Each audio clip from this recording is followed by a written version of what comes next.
As actors, there are only two skills that you really need to nail. One of them is acting, obviously, and the other one is pitching.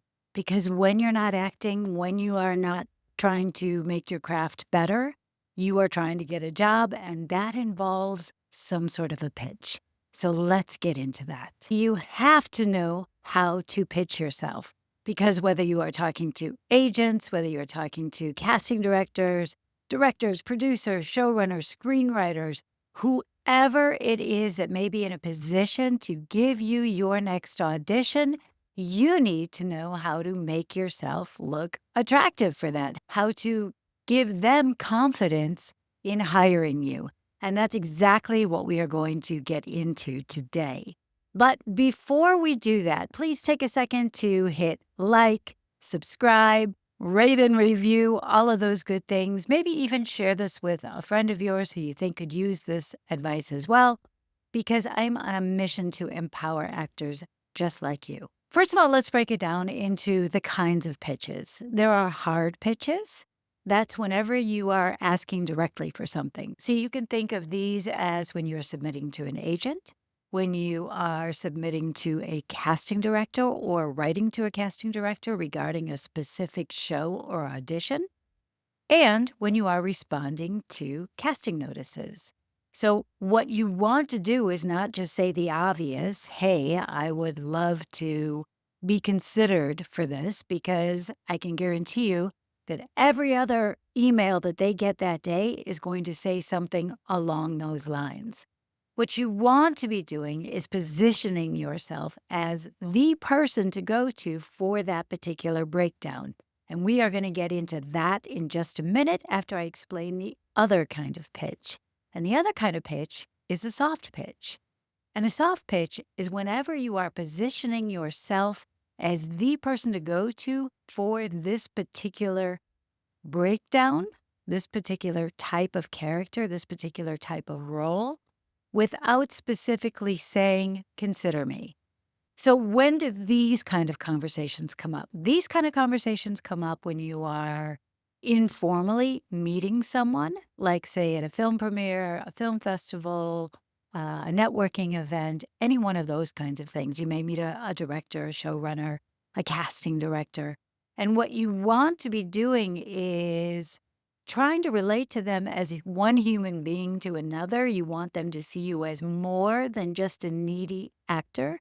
You want them to like you because people like to work with people they like. This is a known factor. So those are the two kinds of pitches, a hard pitch and a soft pitch. One is when you specifically are saying, I am applying for this, I want this, let's make this happen. And the other one is when you are planting seeds. That's how I like to look at it. So now let's get into what makes a good pitch.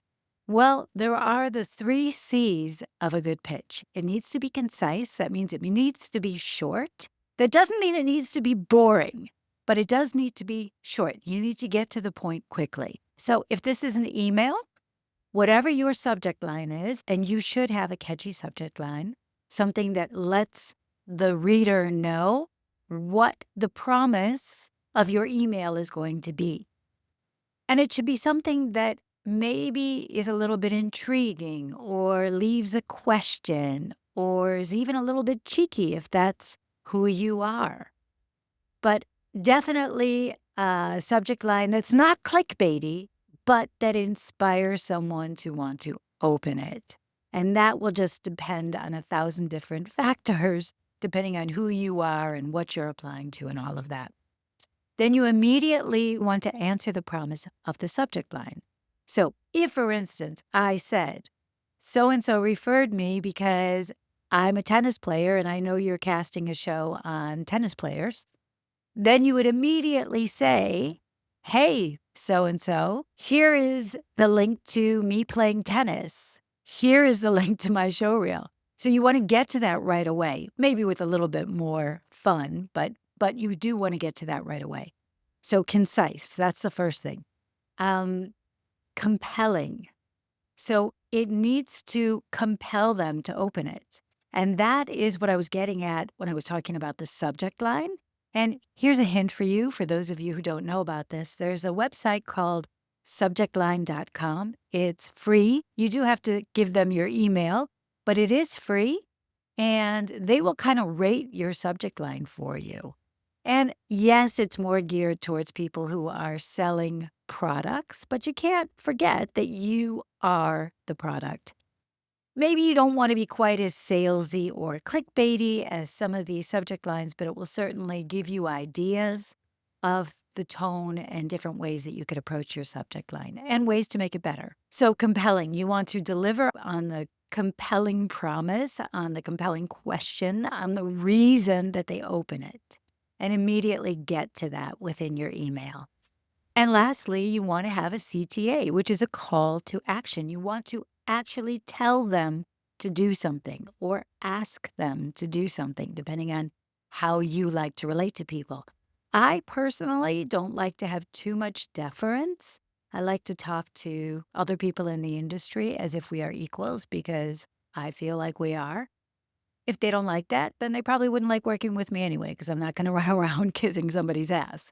So that's fine. But you have to do what you feel comfortable with, what is authentic to you. So now let's focus on soft pitches that are not emails. So the best thing to do for this is to craft a couple, anywhere from 3 to 5 stories. I like to call these about me's. They're very popular here in Germany, here in Europe, and they are becoming more popular in America because they're a way to relate as one human being to another. And it's a much more fun way to give somebody a sense of who you are, your vibe, your energetic signature. So there are a few different stories, right? And when I say a story, this is in answer to that question. Tell me a little bit about yourself, which we all get asked. So I think that every actor should have 3 to 5 stories at the ready. One of mine is how I met my husband. I actually met my husband on a blind date while passing through Germany. 30 years later, I am still here today. And I can make that story as short as that, or of course, I can go into it and make it much more detailed, depending on the situation. So think about stories like that are sort of like, ooh, conversation starters, icebreakers that you can go more into depending on the situation. So you want to differentiate between a hard pitch and a soft pitch, between when you want something and when you're just planting seeds. You want your pitch to be concise, compelling, and have a CTA, a call to action. Of course, you also want to include your contact information. Yes, they're going to have your email, but a pitch, again, is not always an email. So sometimes you're pitching someone in a DM, which there are pros and cons to that. But that's a whole nother podcast episode. Sometimes you're pitching someone when you meet them in person. You always want to give someone a way to get in contact with you, even if it's just as simple as, hey, let's follow each other on Instagram, because that'll give you a chance to follow up. And if you do it that way, I would suggest you take a quick picture of the two of you together and then send it to them. And that will give you a chance to follow up on your meeting, which is the last part of this, which is you always want to leave something that prompts engagement. So in that example, taking a picture and then sending it to them the next day and just saying, oh, I had such a great time meeting you. I still laugh when I think when you told me XYZ, whatever it is. Just make it specific to that person. And that is it. Just remember there are only 2 skills an actor needs to have. One is you have to be able to act, and the second one is you have to be able to pitch yourself. Until next time, you stay your bold and beautiful self. Bye-bye.